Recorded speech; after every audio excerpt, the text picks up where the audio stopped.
Hey guys, Crew of Blonde Wave, I'm Eric. I'm Shane. Shane, we did the honest trailer for The Matrix a little bit ago, and people really liked it, and there's this video out there called Neo Isn't the One by Film Theory. Okay. Now, it's just like a, have you heard of fan theories? You know, like there's whole sites dedicated to fan theories, like, you know, what if the Joker is actually trying to help Batman? You know, those kind of things. Okay. This is something similar, and it's saying, what if Neo from The Matrix is not the chosen one? Okay. So let's go ahead and just get into this thing, and we can talk about it.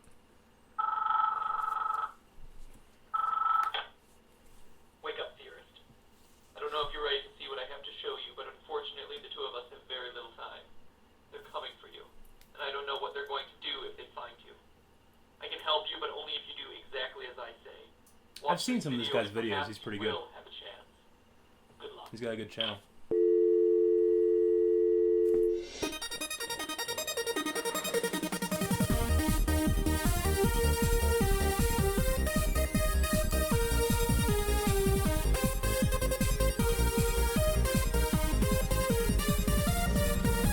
What? The Hunger Games. Hello, Internet!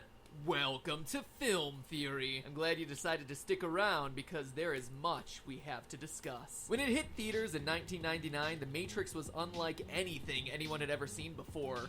Well, unless you keep up with any form of cyberpunk, had ever read a philosophy textbook, were a fan of Japanese anime or kung fu films, had ever watched Tron, you get the idea. But hey, that makes complete sense when you consider that the film's creators, writers, and directors, the Wachowskis, were absolutely massive fanatics of all of those things, and wanted to add to those genres with a film that incorporated elements from all of them. And the world they created, while accessible enough to be mimicked in hundreds of parodies long before poop emojis became a way to ironically say I love you, or less ironically, I have to poop, has long been debated and reinterpreted by the same over-analytical fan base the Wachowskis themselves hailed from. And you know that where there's over-analysis to be had, the theorists will follow. So I dug through the awesome first movie, the not-so-awesome CGI of the second, and the philosophical ramblings of the whole series, only to discover that we have been completely wrong the whole time. That the hero of humanity, named the One, he who was prophesized to bring about the downfall of the machines and reload the Matrix,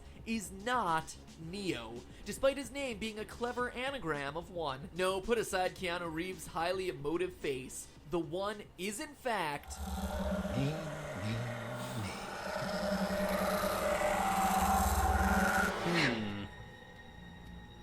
Me too. Agent Smith, the cold-hearted, murderous hater of humanity and the bad guy trying to stop I love that Neo, fight. is in fact the hero who sets in motion the destruction of the Matrix and humanity's freedom. Let's see how far this rabbit hole goes. So I'm gonna assume you need a bit of a refresher on what the heck this trilogy is about beyond white dreadlocks and Christ imagery. So let me do a real quick recap for you first. In the first movie, we meet Mr. Anderson. I can't do it. I can't do the voice. In the first movie, we meet Thomas Anderson, a hacker codenamed Neo, who is disillusioned with his job, his life, and reality itself, until mysterious messages lead him to Morpheus, who totally blows his mind when he tells him that the world as he knows it is a computer simulation, and humanity is enslaved by machines who use this digital reality, or the Matrix, to keep humanity submissive while they harvest their body heat for energy. Whoa. Turns out, Neo is the subject of a holy prophecy. He is build the solar One, panels above the humanity's savior, who has the ability to transcend the laws of this digital reality in such an advanced way that he can do amazing, epic, not at all ripped off from Dragon Ball Z-esque things. All hail the coming of the One and the destruction of the Matrix, right? Well, as the architect explains in the second movie in a monologue that's gone down in history as one of the single most confusing things ever said by an actor in a major blockbuster ever, Neo's special status is all part of the machine's master plan. You see, another name for the One is the Prime Program. He's the result of an imperfect system. You know how when you divide numbers together, you sometimes get a remainder when they don't divide in perfectly? The One is basically all those remainders glommed together into a big number ball. And as long as he exists, the Matrix will remain imperfect and gradually descend into chaos until it crashes and destroys all of humanity, including its last stronghold, the sweaty dubstep-fueled rave cave of Zion. How many people are actually there, I wonder? Long story short, Zion? humanity will be extinct. In No, order like to extras. prevent this, the One's code needs to enter the Source, which allows the Matrix to reload and everything to become perfect and stable. Eventually, Neo Diet goes Coke. to the Source, jacks in, fights Agent Smith, an AI program tasked with keeping order in the system, loses, or wins? And since Neo is plugged into the Source over at Machine City, the anomaly goes bye-bye and the Matrix is able to finally be reloaded, bringing peace to the struggle between man and machine, with blind Jesus Neo being carried off into the light. The end, clear as mud. But what's easy to lose amidst all the black trench coats and bullet time effects are the details. For instance, let's look at the aforementioned prophecy. Quote, when the Matrix was built, there was a man born inside that had the ability to change what he wanted, to remake the Matrix as he saw fit. It was this man Smith who does freed the do that. first of He us was and born taught as us a the program. truth. When he died, the Oracle prophesied his return and envisioned that his coming would hail the destruction of the Matrix and the war, bring freedom to our people, end quote. So if Neo is truly the one, he needs to have been born in the Matrix, is able to change it, and ultimately destroys it to set humans free. Let's start with the first criteria. Born inside the Matrix. No. Neo was not born inside of the Matrix. He was born in one of those gross harvest pods by the machines. He even has the extra electrical outlets on his body to prove it, which are so useful during the holiday season. To be fair, Neo was reborn inside the Matrix after being killed by Agent Smith at the end of the first film, but keep in mind that the Oracle's prophecy also specifies, quote, when the Matrix was first built. And as we're told in the film, this is the 6th version of the Matrix. The Matrix is older than you know. I prefer counting from the emergence of one integral anomaly to the emergence of the next, in which case this is the 6th version. Mr. Anderson wasn't around way back then. You know who was, though? Agent Smith. Smith has been there since the beginning. He was young. Did you know that the first Matrix was designed to be a perfect human world where none suffered, I love this scene. where everyone would be happy? It was a disaster. He speaks about it in a way that implies that he was there. But not only that, he goes so far as to call the Oracle Mom in the third movie. You would know, Mom. So, despite him being just a computer Why program, did he say the that? idea of birth still applies. But look at it a different way. At the end of the first Matrix, Neo jumps into Agent Smith, destroying him from within. But that moment fundamentally changes Smith. He's reborn in the second movie as a rogue virus. As he explains to Neo, because of you, I'm no longer an agent of this system. Because of you, I've changed. I'm unplugged. A new man. which just goes to show one other way that Smith was born inside of the Matrix. Okay, but let's move on. The second part of the prophecy says the One will be able to change the Matrix, to remake it as he sees fit. Although Neo shows some real promise at the end of the first movie with his jumping inside Smith fatality, that's pretty much the end of his endeavor to do any kind of next level hacking. Neo doesn't actually change anything throughout the sequels. Sure, he can do some kung fu moves and fly, but that's about it. When it comes to changing the fabric of the Matrix, the way it behaves, I mean, he does Smith telekinesis. shows far more power. Yeah. I mean, check out how the Matrix looks by the end of the series when Smith is at the This height is of true. his power. Smith does it's change the Matrix to him. unrecognizable. And very clearly, the one who made I those love that fat changes Rain. was Smith. In his Look own how words, fat that Rain Like is. what I've done with the place. but Mad Pat, you might be saying, don't you know that Smith is only special because Neo is special? When Neo jumped inside of him at the end of the first movie, he copied part of himself onto Smith. Interesting, theoretical theorist. So you're eye. suggesting Yeah, that it doesn't Neo make sense. causes That makes Smith's sense. exceptional powers, but not so fast. The quality that determines if someone is truly the One is based on the ability to rebel against the machines. Like Morpheus says, Yet their strength and their speed are still based in a world that is built on rules. that makes sense. Machines are just a series of zeros and ones, so of course they're bound by the rules of their programming. But wait, then how do you explain this scene? In the first Matrix, Smith takes out his earpiece while interrogating Morpheus and explains his desire to escape the Matrix. I must get out of here. I must get free. And when the other agents walk in and see him without his earpiece in, they scold him. Smith is a program meant to ensure the security of the Matrix. That earpiece is his direct line with the system. And here it appears as though he's going rogue. Not only does the fact that Smith is able to go against the rules and take out his earpiece suggest his heightened ability to rebel, but everything he says in this scene is oddly human, talking about smelling and tasting humanity and being It's the disgusted smell. by them. It's the smell. If there is I can taste sweaty bald head. your stink.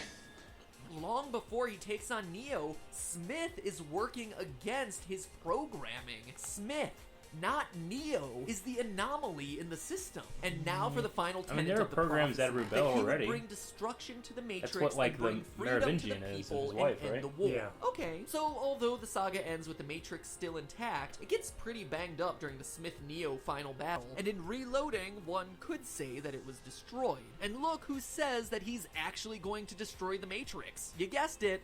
Smith. And the only reason that the war between man and machines ends is because Smith is so darn good at tearing up the fabric of the Matrix that the machines can't control him anymore. This precarious position Smith puts the machines in is what gives Neo the bargaining power to strike up a deal with Babyface over here that allows the humans who want to stay in the Matrix stay, and the EDM fans who want to leave and head to the concert in Zion go over that way and get all sweaty. That chick got ups, didn't she? Oh, someone was... Neo might be the one making the deal, but without Smith's uncontrollable Hello. power, the machines wouldn't need to end the war in the first place. But here's the detail that seals the deal. The Matrix will reload when the remainder code of the One enters the source. I don't know anything about Highlander. Smith openly says that he's avoiding returning to the source after merging with Neo in the first movie. In his own words, he's been compelled to resist the call. Afterward, I knew the rules, I understood what I was supposed to do, but I didn't. I couldn't. I was so compelled good. to stay, compelled to disobey. But for that final battle, Neo uploads himself into the Matrix from Machine City. At the end of the battle, Smith, victorious, assimilates Neo into a final Smith clone. But then this breaks him up, and all the Smiths blow up for some unexplained reason. This always confused me. Why does Smith lose? It's really unclear, and it feels like a cheap ending for such an awesome villain until you consider what's happened. Smith infects Neo, who is jacked into the Matrix from Machine City, aka the location of the source. When Smith assimilates him, his code is getting jacked directly into that source. As the prophecy and the architect have said, the prime program in this instance has been reinserted. Look at how Neo's body and the wires he's connected to respond in the moment of his assimilation. In that moment, through Neo's assimilated body, Smith's anomalous code is reunited to the source, and the Matrix is finally able to reload. Let me make it clear. He is the One, but he's the unwitting one. He's the savior of humanity without even intending it, or wanting it for that matter. But that all leaves us with one final question, and it's a simple one. Why does everyone call Neo the One if he's not the One? The one. The one. The one. The one. The one. The one. The one. The one. Sure, Morpheus and the Dirty Sweatshirt Gang may just be mistaken, but what about the Architect or the Oracle? These are two of the most powerful programs in the system, and they should probably know, right? Well, one of them does. In his rambling speech, the Architect says it was the Oracle who created the One. Not only does this strengthen the whole mom argument with Agent Smith from earlier, but it also shows that she's the only person who truly knows the One's true nature, the One's true identity. I'm not the one. Sorry, kid. And what does she do with that knowledge? She chooses to lie to everyone else about it. In the final lines of the franchise, the Architect and Oracle meet in the reloaded Matrix, with the Architect saying, You played a very dangerous game. What's he talking about? What is this dangerous game? Well, it's a reference to the lie. She told everyone that the One was Neo when she knew it was Smith. Why would she do this? She says in these final moments that she wanted change. But what does that mean? Well, it was the only way that she could get peace. Had the machines known it was Smith all along, they would have assimilated him into the system earlier, and the war between humans and machines would have continued. But by misleading everyone into thinking it was Neo, it allowed Smith to threaten the fabric of the Matrix, to the point where the machines had to make a deal of peace with Neo. Creating an elaborate lie was the only way to truly change the system. The dangerous game was allowing a rogue program like Smith to get as powerful as he did. Boy, did she do a good job of covering up the truth, since it fooled all of us too, for over a decade. Agent Smith, that rainbow over there, it's for you, buddy. You truly are the one. But hey, that's just a theory. A film theory. And cut. Alright, what do you think? I need to rewatch them. I don't know, like, sometimes these things are pretty damn sophisticated. I think the story usually goes the way the writers and directors intended to go. True, but writers and directors will say... Sometimes they do that because they want to create speculation. Inception, you know, the top spinning at the end and all that stuff. Was he still dreaming? Was he not? Yeah, you're supposed to decide for yourself. That was, I don't think this was. And also, like, I thought the only reason why okay, what is this? Is the sixth Matrix? Mm-hmm. I thought the only reason why it didn't repeat itself is because Neo made a different choice when it came to Trinity, right? Well... He did something different. Yeah. So it was him. What they're talking about, though, is, like, you know, yeah, Neo has there's a source code, right? Yeah. That needs to be brought back into it. Now, what they're saying is that the source code isn't Neo's, it's actually Smith's source code. Okay. And because he didn't do it, that's why it didn't end. Okay. You know what I'm saying? But, do you have anything else? No, I just want to go back and rewatch them. I'm going to say there's a major flaw in this theory, and that's that when Neo was outside of the Matrix, he was able to destroy the Sentinels. Oh, yeah. Remember? And he jacked himself into the Matrix without using his thing.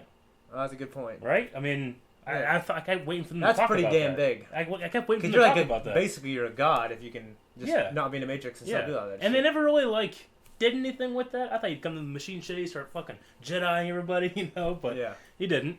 But there's some kind of connection there. That right there is the big flaw, I think. I need to rewatch that shit. Yeah. I've only seen the second one a couple times years ago. I saw the third one a lot. Yeah. And, I mean... the fight a lot.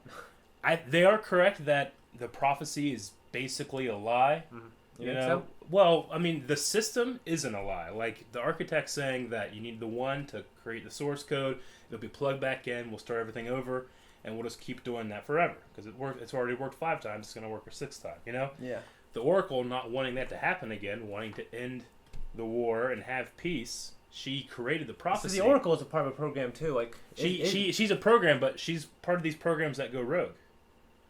Okay. I mean, there are programs... like the Merovingian and his wife with the tits, and everybody that the ghost people and stuff like that. They're from earlier versions of the Matrix, and they're supposed to be like ghosts and vampires and something like that. You know, that they escaped the source codes. They all live in the same system, though, don't they? Well, yeah, but they infect the Matrix. It's like a bug. Sometimes when a programmer tries to fix a bug and he creates 6 more, I'm not qualified to know whether they're wrong or not. Well, I mean, the Neo thing, jumping in the Matrix, I think that proves that it has to be Neo. Because why? There's no other way. There's no doubt that Smith is essential. Well, he's essential to the destruction of what happened, you know? Yeah. I don't think that he was foreseen. I think that they're correct in assuming that he's, he was an agent he's probably the first agent that went rogue. There are other, the Oracle was given her quote-unquote powers for a reason that had to do with the order of the Matrix. And then she went rogue. You know, it's the same thing. Yeah. The Keymaker. He went rogue. Mm-hmm. You know, because these programs, I think it's the directors trying to show that even the robots and the machines have some form of humanity in them because they were created by humans, you know? That's actually my question also. Because I can't even fucking remember... Isn't humanity at the end of its rope? We create a machine, they turned against us, and that's... They created AI, and then once that started happening, if you ever watched the Animatrix, which was an animation that a bunch of anime guys made 10 or so little things, there was like a history of humanity and stuff like that. They birthed AI, and then they were starting to have like, they were, at first, all the machines were like, they looked human. They were creating like sex bots and stuff like that. And then like, fundamentalists and stuff would start killing them, destroying them because, it's, yeah. And then it got to the point where like, the machines created like this rogue nation, and then humanity tried to attack it. That's why they scorched the sky. Other than that, the only really thing I want to talk about when it comes to this movie is like, what do the machines do all day? When they can't eat, they can't have sex, they don't have any pleasures. I think they just go by the whole preservation instinct. Yeah, but I mean, they have like a whole damn city, and it's centrified, and they're making war. War is usually an act of aggression. It's usually a battle of resources and all that kind of thing. Like, what the hell do they do all day? Like, do they watch movies? You know what I'm saying? I don't know. I don't think they need to be entertained. They don't need to have their mind stimulated. Yeah, well then why do they need to be preserved? Just because they were programmed that way? I think there's a program for self-preservation that makes more sense than needing to be entertained. What do you think? I mean, not necessarily entirely. You need to be able to survive. You have basic needs, food and water, but they don't have those needs. They just have energy needs. Okay, once you have your energy needs met, which they have done with they're pretty satisfied with doing this Matrix thing. It's been working 6 times. All right, we're good. Now what? Okay, the computer system has been there 6 times, but what about Zion and the people? That's also happened 6 times. Okay. Like, the architect says that the one, he enters his source code, right? Yeah. And when they do that, they're able to kill everybody off in Zion, pretty much. And then the one goes in and selects a certain amount of people to be the new leaders. The machines let them escape, right? And then they start multiplying, creating people that were never born in the Matrix. Yeah. And then they start going in and like selecting the people that are the anomalies, the ones that can't accept it, right? Remember, Agent Smith says that in a perfect world, no one was accepting it, so we had to make this world, Yeah. And even then, there are going to be people that are doubting what's going on. So the one's charged with going and taking those people out. Eventually, he dies.